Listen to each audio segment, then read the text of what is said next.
Hello, everyone, and welcome back to Disc Golf Examiner. Today, we're bringing you coverage from the 2021 Pittsburgh Flying Disc Open. This is the pro weekend.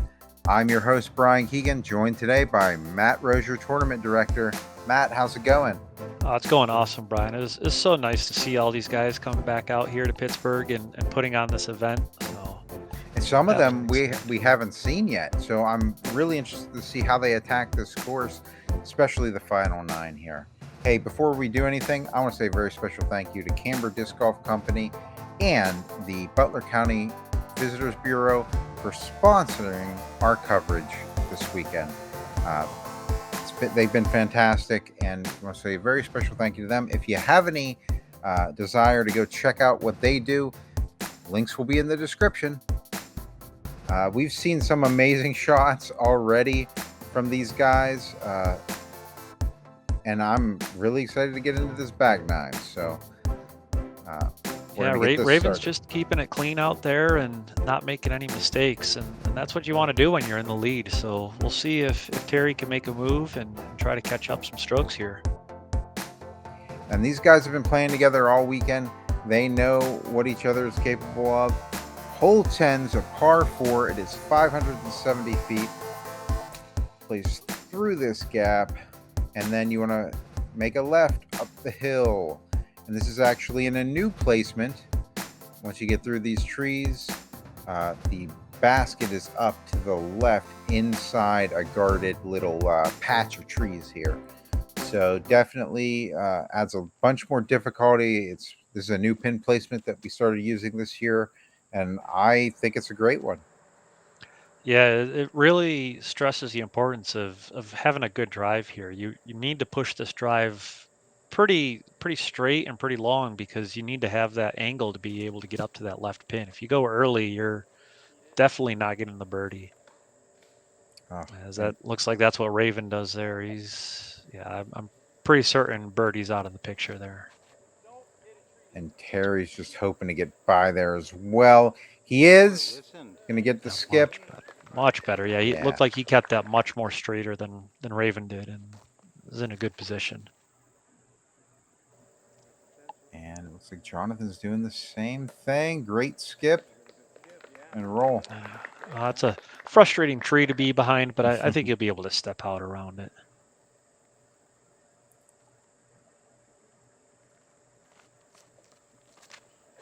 Oh no, Nick's a little short there.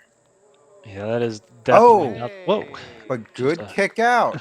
Man, that just spit it right back out. Absolutely, very favorable kick for sure. Raven, I don't know how he just did that. Oh wow! Beautiful forehand and landed flat. It's hard to tell on video, but this is very uphill. So if he accidentally turns that over a little too much, it's going to cut roll right into the rough, or if he doesn't turn it over enough, it's going to hyzer out. So that was a perfectly executed shot. To throw it up that high, wow. Yeah. And Nick is going to show us how to throw up that hill with the sidearm as well.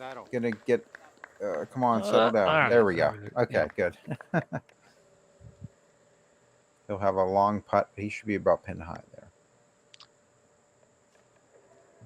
John doing a nice little turnover, trying to miss those guardian trees, and he'll be on circle's edge there, maybe 25 feet, I think. So looks like Terry kind of got pinned on a tree here as well. So he's going to try to throw a forehand also. There is a left gap where you can hyzer a forehand around or else the turnover. So looks like he's trying to go that left gap on the hyzer, and it's a little bit more tight, but it looks like he did catch some of those vines there.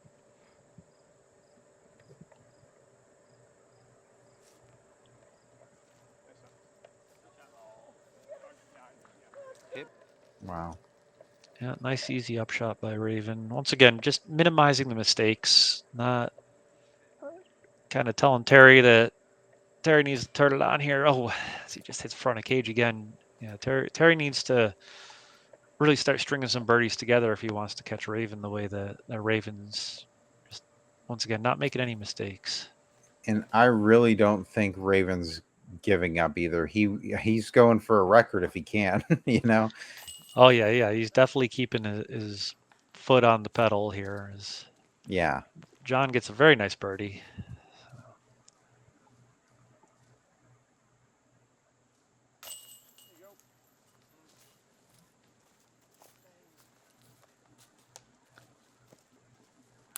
The rest of the guys here are cleaning up their pars. John's only 3 strokes behind Terry right now, so he's definitely trying to catch him for second place. Well, 4 strokes, yes. As we move on to hole 11, it's a par 3, 381 feet. Once again, you got a tight gap to throw through here, and a bunch of trees in your way. OB here that we're going over, and you really want to make your way up this hill to the left-hand side. Of course, you got a bunch of trees in your way, of course, but that's how it goes here at Moraine. This is a very tough pin. This is mentioned it in the front 9, but a very low ceiling. So when we had Worlds here in 2015, you saw a lot of cut rollers trying to get up to the basket. John gets a couple rough kicks there off to the left. See a lot of backhand cut rollers we saw during Worlds, and the grass is just so catchy when you try to skip it up to the basket. It's just not skipping up there. And what Right. the... Oh. Raven can't even believe it. Oh man, I kind of wish I didn't say that it wasn't Skippy, but man, he got that. I have not seen a skip out here on this hole, and they say leader's luck, and looks like Raven had some there. Oh no. Yeah, Terry just catches the one tree there in the middle. He's going to be in a bush over there too. It's not going to be favorable. Oh. And Nick, Just that low ceiling caught him there. There's Terry's lie. He's kind of in the middle of that bush there as he throws out. Yeah, not much more you can do.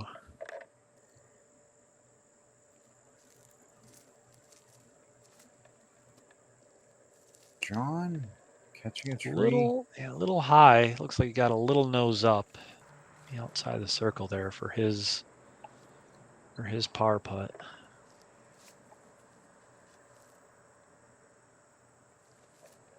And Nick giving this a great run. Oh, right over top. A beautiful turnover with that uphill putt or uphill lie. I mean, he can get a little run, but Terry. Oh, for no, his par. No. Man, just another one off the front of the cage. Just been so close to making those.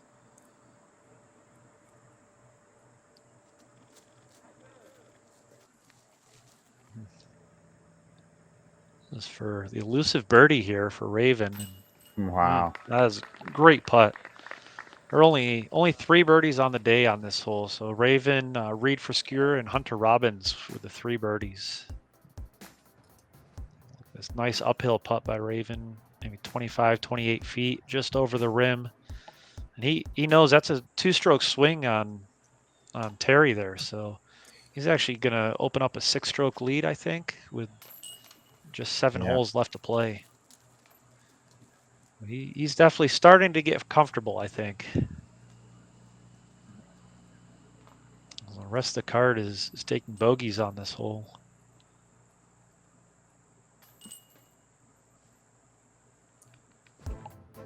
Them's the breaks. Yeah. As hole 12 is par 4. It is 678 feet.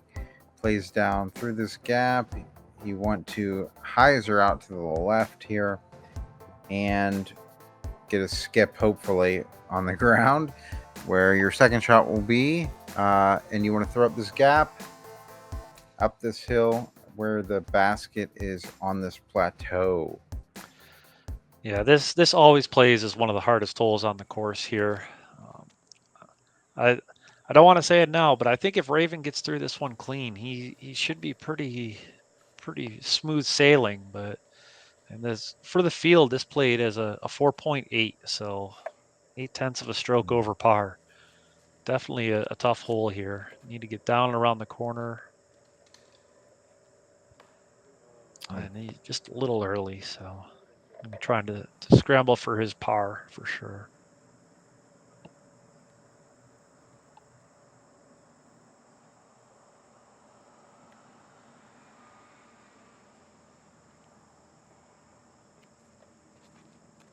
Jonathan playing that low and straight. Yeah, maybe a little too straight. Yeah, he's going to get a skip. He's going to roll down that hill. Yeah, he went a long ways, but he didn't quite hyzer it enough, I don't think. Because this kind of looks more of what you want to do here from Terry. Wow, great skip. Absolutely perfect. And I think it looks like he's right down in the middle of the gap. This is a tight window to get up to the basket. And that looked absolutely prime. Nick playing that tight gap. Yeah, maybe a little inside, but... Yeah. Oh, he's going to go... Oh, wow. He way up there. Yeah. Raven has a kind of a weird lie here with this tree that kind of comes out, gets in your way, but for him, not a problem. No. Good distance. He got by all the first row of trees, so I'm expecting him to be able to get up and down there.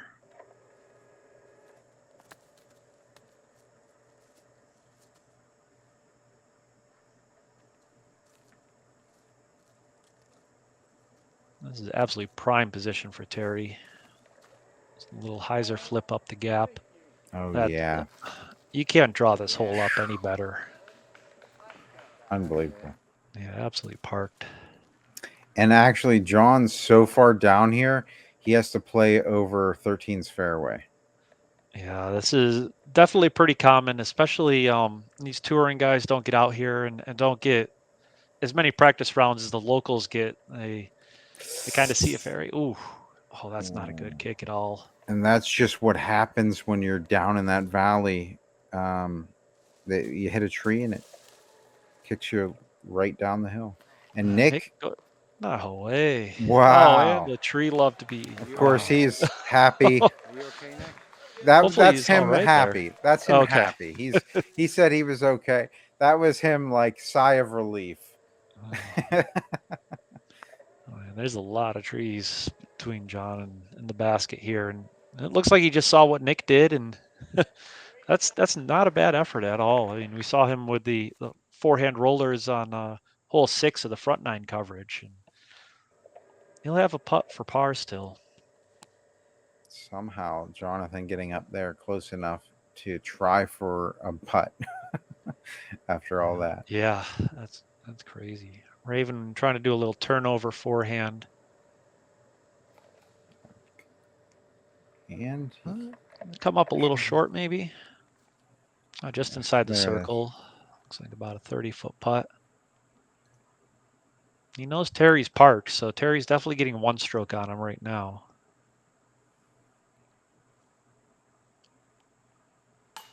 Oh, it just kind of lifted out of his hand.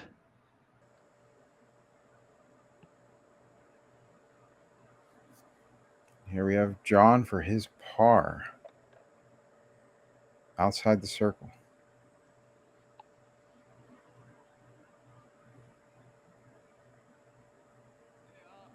Wow. Wow, great putt.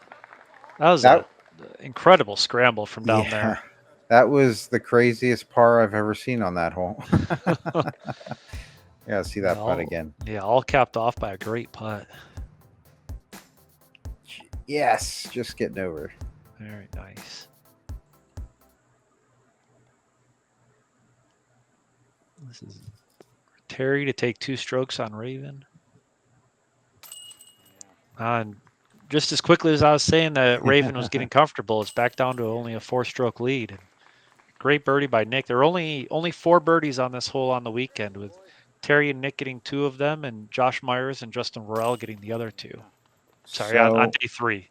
Only 4 birdies on day 3. I have to adjust what I said earlier. Raven now has 3 bogeys during the tournament. That is his 3rd bogey of the tournament. Yeah.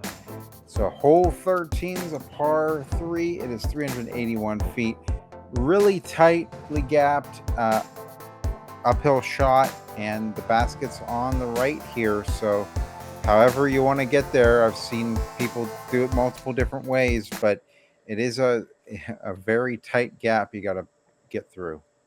Yeah, I was actually out at the course on Thursday. Saw these guys practicing, and Terry aced this hole on Thursday, so he's looking to duplicate that here. And this looks a little too straight for the ace, but absolutely perfect drive for the birdie.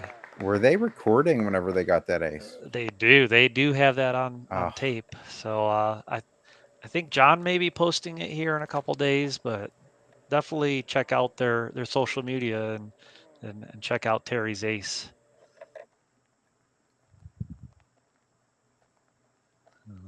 Nick caught an early tree or tree kind of far down the fairway, I guess, actually. And that's a pretty common result. Looks like John hyzered out a little bit, but he maybe circles edge there. That's not a bad drive.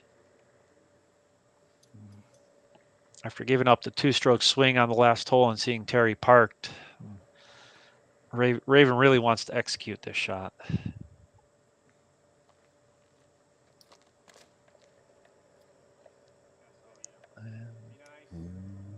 Going a little long, maybe.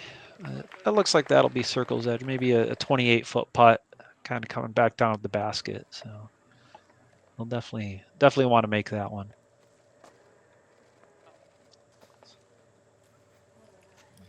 A little short right for Nick. Jonathan for his birdie putt.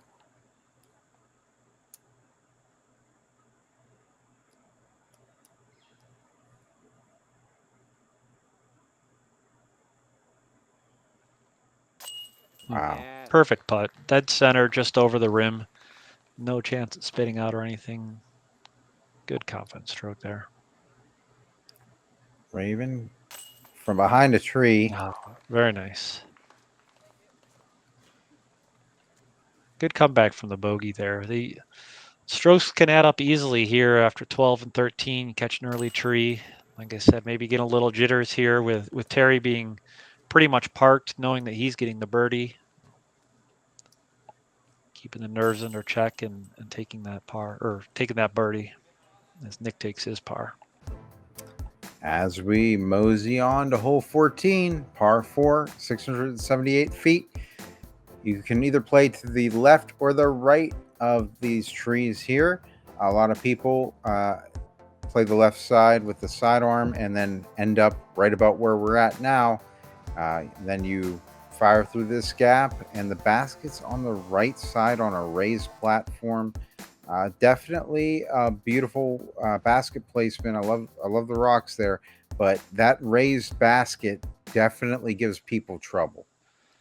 Yeah, I kind of mentioned it in the front nine. A lot of the baskets here at Moraine are kind of low. It was like Terry just kind of didn't choose a left or right gap, hits the middle. So they've been putting on low baskets for quite a bit of the round, and now all of a sudden you have a high basket elevated up. You can definitely mess with your head. That's a good point. Yeah, John goes turnover at, that looks like a prime position. You should have a forehand up to the basket from there. Looks like Raven's going to go forehand down the left gap and try to get where John landed. Beautiful flip up. Wow. Yeah, maybe a little right, but he threw it so far up there. I think he can make something work. And Nick. Yep, he'll be playing the left side of that gap. So yeah, that's not a bad spot either for sure. Terry's a long ways out here still, but wow. Oh man, that was a really bad kick there. That was a absolutely perfectly executed shot, right up the middle of the fairway. And Nick is John's gonna get up there real easy as well. Yep, this is definitely a forehand approach. It's really tough backhand. So seeing all these guys execute their forehands, really skippy ground too. So that was, I love throwing skip shots into this basket and see Raven looking like a local, knowing that this ground is super skippy there. And Nick, yes. Oh, did it sit down? Yeah, perfect. Yeah. Absolutely perfect shot there from Nick. About a 40-foot, 45-foot putt. at the elevated basket. Knows that he has to have this if he wants to try to keep pace with Raven. And oh no! Oh, that was such a good putt. Usually these Mach X's catch those weak side putts. And... Let's take a look. Oh no! That is heartbreaking. Oh, that was such a good putt. I mean, at least he collects his thoughts there, comes back, hits the comebacker, but yeah, when you're chasing down the leader, you definitely don't want to see that.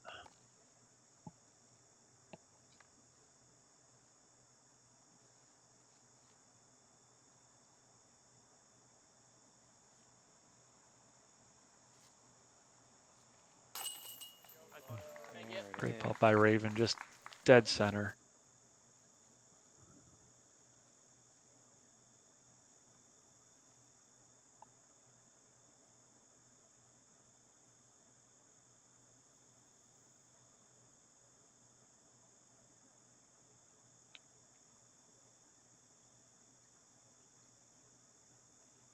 There it is. Very nice.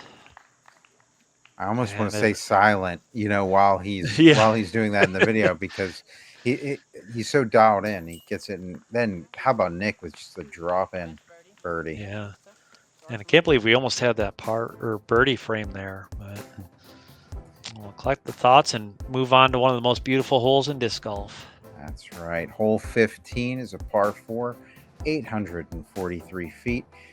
A lot of people will play out to the top of this hill, and for their second shot, they'll be throwing over these trees and down to where the basket is on the left side of this field.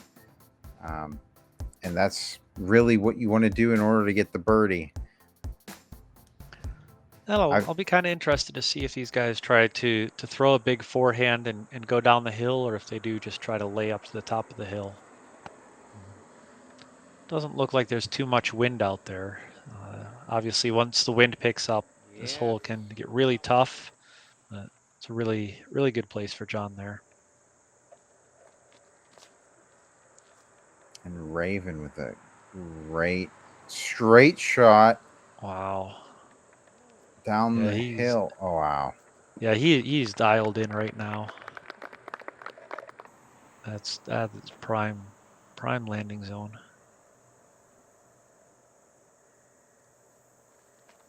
Nick with his zone, firing straight at that sailboat. Coming up short of the sailboat, but actually a little short of the landing zone too. It'll be interesting to see if he has to go big turnover or not, or maybe a spike hyzer down to the basket. It was a perfect shot from Terry, pushing the right side of that fairway and just coming back perfectly right on the landing zone. Yeah. Maybe a little tough run up through the tall grass, but I think he'll manage it all right. This is prime position here for Jonathan. He's exactly where you want to be. He's going to play a nice little flex shot over. Oh, wow. And that's a little left. Nope. Just on the edge of the circle left. That's a great shot. Usually you like to see a hyzer right down to the basket, so him having to flex that a little bit was up the difficulty. You can see here Terry can just throw kind of a straight shot, maybe a little hyzer. Just so smooth. And he's going to be down there with John. Yep.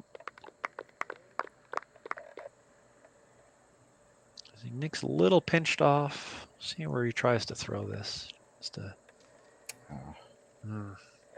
Just caught the tree there, so he'll be looking to get up and down for his par.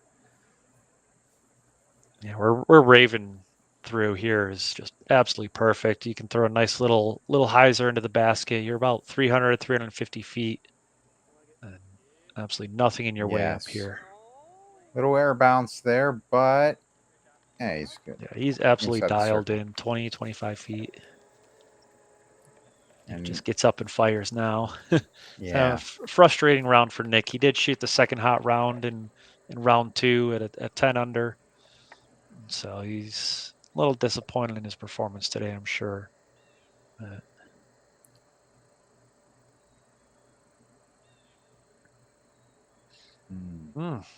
Just a little high. See if Jonathan can capitalize for his birdie. Oh no. This hole is definitely the lowest basket on the course, and missing that low is just not the feeling you want.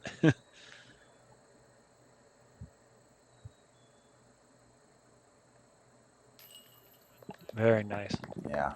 Raven takes another birdie, opens up a 6-stroke lead now on the field with just 4 holes to go. 3 holes to go. No. He is not, having the lead, I don't think is enough. Like he wants to see if he can beat his score yesterday, Yeah. Actually really interesting looking at the holes. He's now birdied every single hole through 3 rounds, at least once. So he has everything in the bag. Oh man. Well, it'll be interesting to see if he can do it on hole 16 here. This is a par 5, 663 feet. You have to throw up the hill. From the hill, you then throw through all of these trees, and hopefully you're at the basket for a putt there. But these trees often get in the way. And it's not a long par 5, but like you said, there are a lot of trees. At the end of the flight for the drive, there is a pretty steep uphill that you want to get up and over. There were a couple eagles out here on the weekend, so it's doable. Terry actually eagled it in round 2, so he's definitely looking to get that again. As Raven just again throws absolutely perfect drive. If he wants to run the eagle, he can either throw a big flex forehand roller is pretty common. But he's just once again in prime position.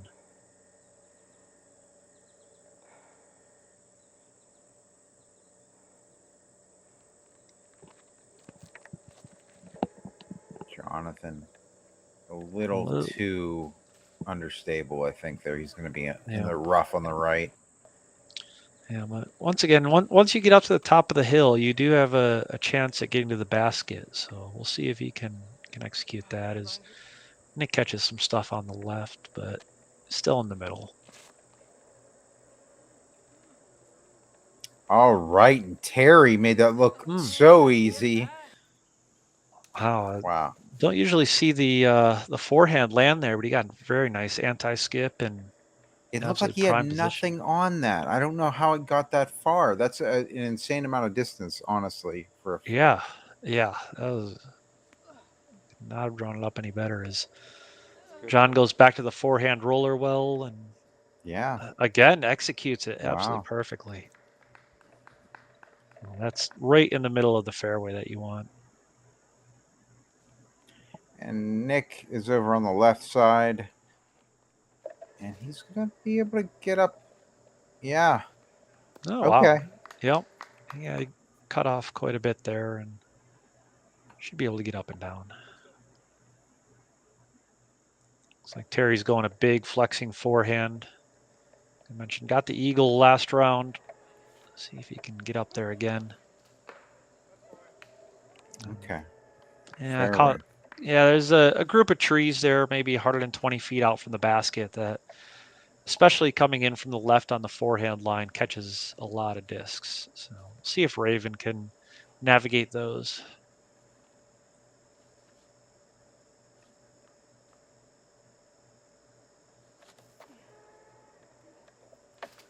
Oh, he's going to catch a branch and kick right.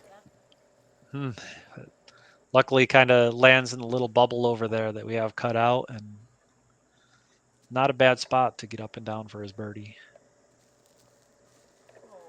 John's a little. Yeah. He's going to get a good skip. He's just going to have a really scary putt because that basket is on a hill.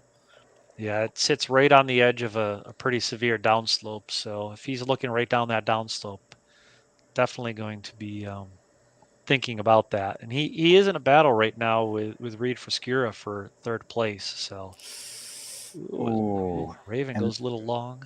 Yeah, and that hill, he's going to slide down that hill. He's going to have a very long putt for his birdie. And Nick, wow, almost skipped into the basket there.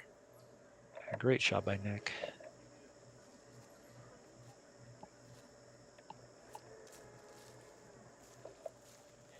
Terry just laying up settle. Okay. Oh, hit metal. hits the pole.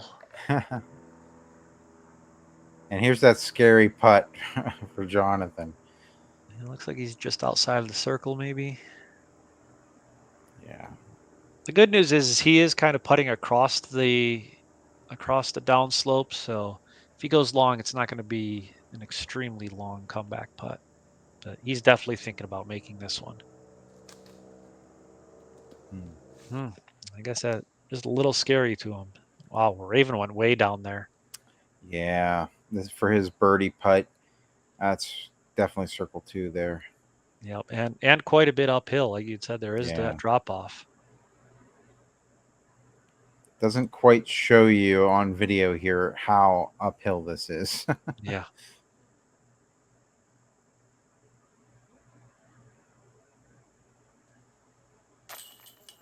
Wow. Oh, beautiful.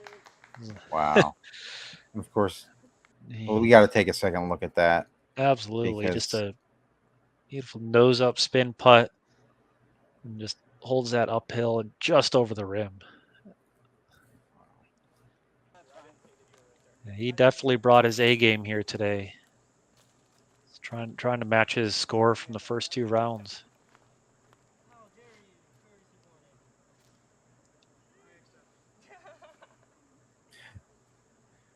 Jonathan with troubled footing making his putt for par.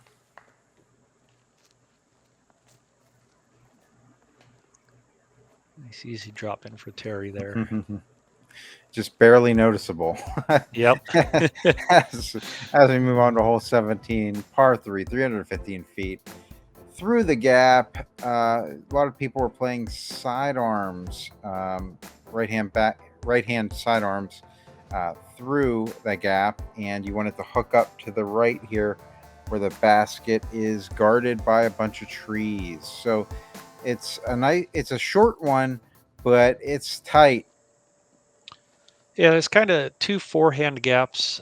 Looks like Raven's going to be going down the right side where you throw an overstable disc kind of on a flex forehand side line where you really force it over and it hooks up hard at the end. And then you also have a forehand down the left side of this one tree here in the middle where you can flip it up flat.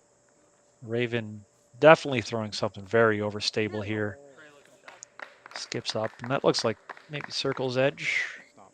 Oh, he's within the circle there for sure. Okay, very nice. Looks like Terry's taking the same line. Yeah, if he's gonna do it, Terry's gonna do it. Yeah. A big Oh, he skip. got. Oh, yes. Oh, Yeah. wow. That's not bad there, though. He's 10, 15 feet.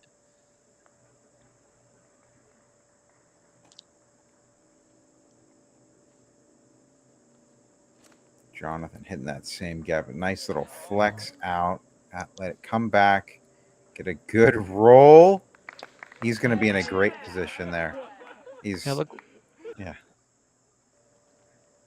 It's good to see he's outside of the chance of the lead, but still having a good time out there. This looks like a great card to film. Yes. Oh, Nick absolutely parks Nick it. with the CTP. Unbelievable. Oh, yeah, he's actually got it inside the circle. Yeah, all 4 inside the circle on this. Nick clipped the tree even, but he still rolled. Very nice. John trying to start off our second star frame of the round here.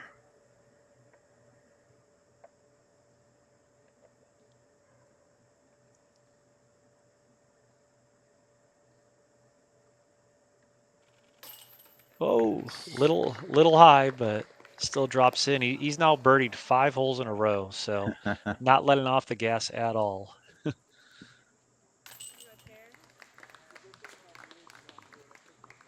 Absolutely picture perfect star frame here for the lead card.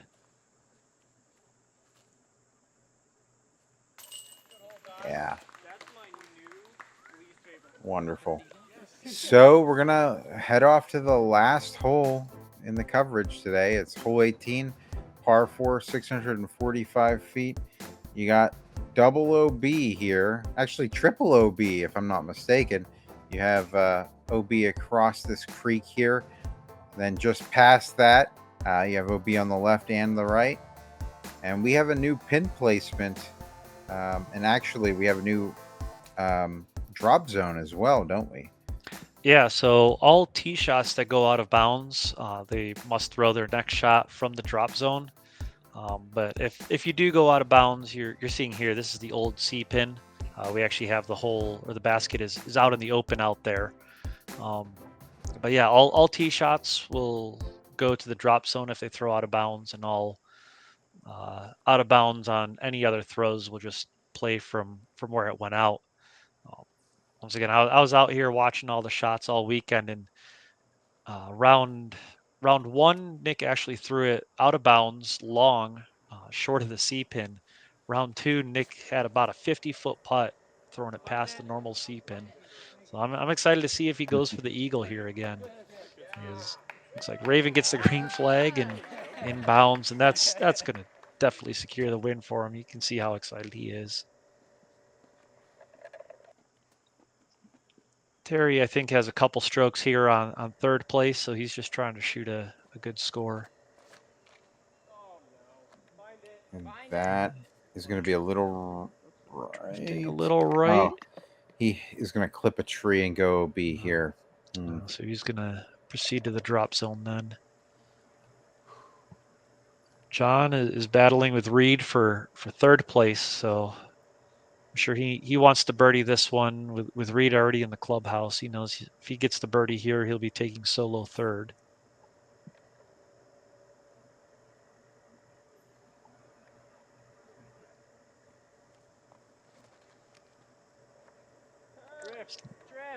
Not quite enough turn, but maybe get lucky through these trees. No. Oh, just short to the OB. So now he has to get up and down from that drop zone to hold on to the tie for third. And Nick is definitely thinking eagle here. Oh, and that is flexing out too much, though. Man, just a little bit too much turn. But I mean, could it's tell the power he had on that, though. Yeah, a little too far right, but safe is good. So. Nick has so much like sneaky distance. Oh yeah. Terry from the drop. Forehand. Looked a little early, I think. We'll see if he has a putt. Yeah, I think I heard a tree there. Yeah. I said John needs to get up and down here if he wants to hold on to a tie for third place. Otherwise, he'll drop down to fourth. So he's going with a backhand turnover. About 350 feet from the drop zone. Really trusting that disc. Oh, and the skip. A great shot. Looks like right on the edge of the circle.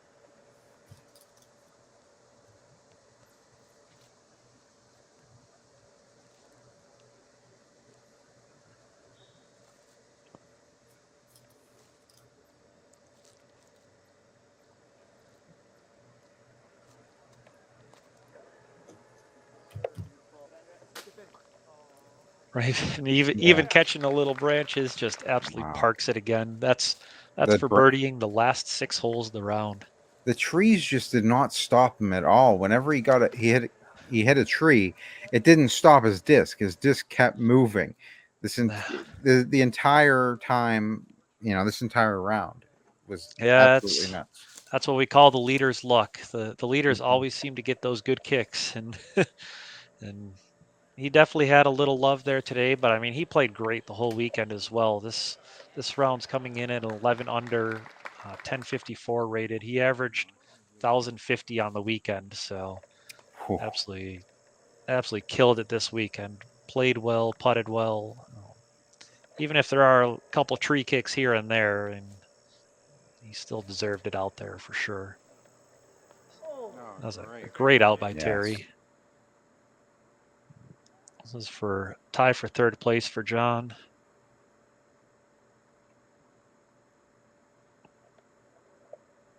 Circle's edge. Yes. Great putt.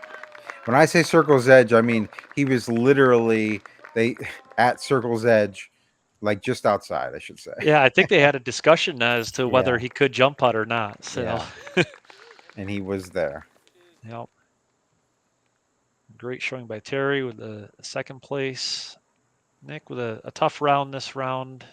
Obviously not what he was looking for, but still had that, like I said, the second hot round in round 2 and good tournament overall. I know he's disappointed, but still a good weekend for Nick. And Raven cleaning up the win. Here he Absolutely is. Obliterated the field. 8 strokes, 8-stroke win. Great weekend for him. There's the 2021 PFDO champ right there. See you next week. Yeah. All right, introducing your 2021 Pittsburgh Flying Disc Open MPO champion, Raven Newsom. Thanks, guys. Jump in the water. That's a long jump. Not with the steel, though. Not with this thing. I'd sink. Do it with your ankle, tied to your ankle. Yeah, dude, I wouldn't make it up. Thank you. I Absolutely. appreciate all your hard work, man. Congratulations. Thanks for coming out. You want to say anything?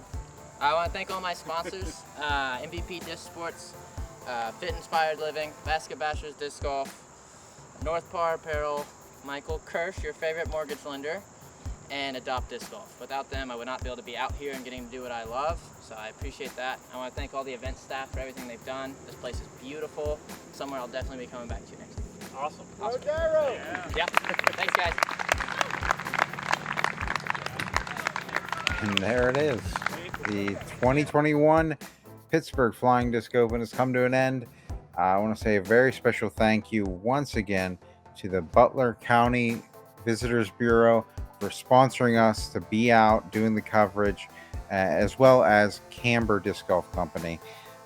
If you want to catch any of their really cool items, they make all of our shirts and hats and things like that. And they do a fantastic job. Check them out in the link below. Matt, anybody you want to thank? You want to pitch anything here at the end? I mean, as always, I just want to thank all the volunteers that came out and helped out with this event. The work days that we had to get the course in great shape, all the course promoters, and of course, Pittsburgh Flying Disc. We have such a great community out here. And also, I mean, thanks to all the competitors that came out. And we do all this for them to come out and enjoy the tournament. And it's always great to see these guys come out and have a great time. So thanks to all of them as well. That's right. And thank you guys for watching. I do want to say a very special thank you to the Disc Golf Examiner crew, because we had kind of a very injured year so far. But Bryan Bowman was able to get out and take some photos.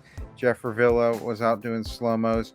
We had Jacob join us for the first time, and he did a fantastic job on catch cam. I was blown away. So say a very special thank you to them. And that's going to do it for us. So until next time, guys, keep banging those chains.